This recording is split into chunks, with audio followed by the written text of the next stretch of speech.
No 1. jūlija tiks uzsākta sociālo lietu pārvaldes restruktūrizācija. Pārveides galvenais mērķis ir pilsētas iedzīvotājiem sniegt lielāku pieeju sociālā dienesta pakalpojumiem, kā arī samazināt administratīvo aparātu. Kārtējās preses konferences laikā pilsētas domē priekšsēdētāja vietnieks Pēteris Dzalbe atzīmēja, ka izmaiņu veikšanas periodā struktūrās uz sociālo lietu pārvaldes klientiem nekādi neatspoguļosies. Visi pakalpojumi tiks sniegti savlaicīgi un pilnā apjomā. Ja mēs redzēsim, ka kāds no mūsu darbiniekiem saslimst vai kāds no mūsu darbiniekiem aiziet atvaļinājumā, tad, protams, viņa vietā būs citi darbinieki pielikti klāt, lai mazinātu rindas, lai pēc iespējas ātrāk cilvēki saņemtu pakalpojumu.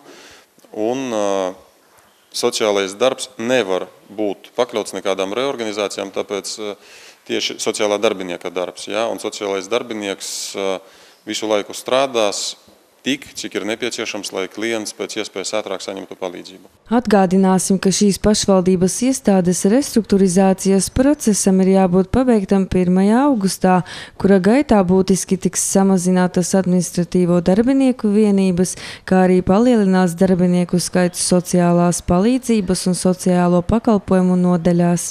Preses konferences gaitā tika skarti jautājumi, kas saistīti ar pilsētas ūdens tilpņu labiekārtošanu. Lielākā daļa no tām jau ir savestas kārtībā, bet uz upes Šuņicas krastiem, kas tika attīrīti no krūmājiem, skatīties ir samērā skumji. Vai komunālās saimniecības pārvalde plāno turpināt realizēt to uzsākto projektu upes krasta zonas sakārtošanā, par to painteresējās mūsu žurnālisti pie komunālās saimniecības pārvaldes vadītāja Aivara Pudāna. Nākošajā gadā tieši no iztekas, kur Šuņica izteka, arī to vietu sakārtot.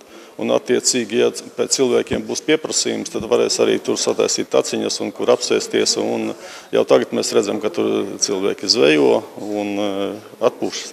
Nebūs lieki arī pašiem pilsētniekiem griezties komunālās saimniecības pārvaldē ar lūgumu par upes Šuņicas krastu labiekārtošanu, jo iespējams jau nākošajā gadā Šuņicas krastos no Cietokšņa ielas līdz Stacijas ielai varētu tikt uzcelts gājēju celiņš un uzstādīti soliņi.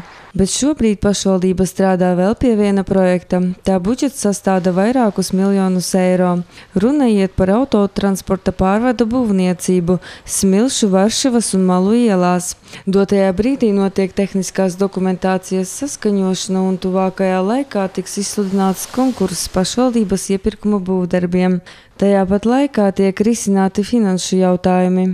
Tas pārunas ar satiksmes ministriju un ka finansējumam jābūt. Pēc iepriekšējām prognozēm celtniecības darbi varētu sākties jau nākošajā gadā.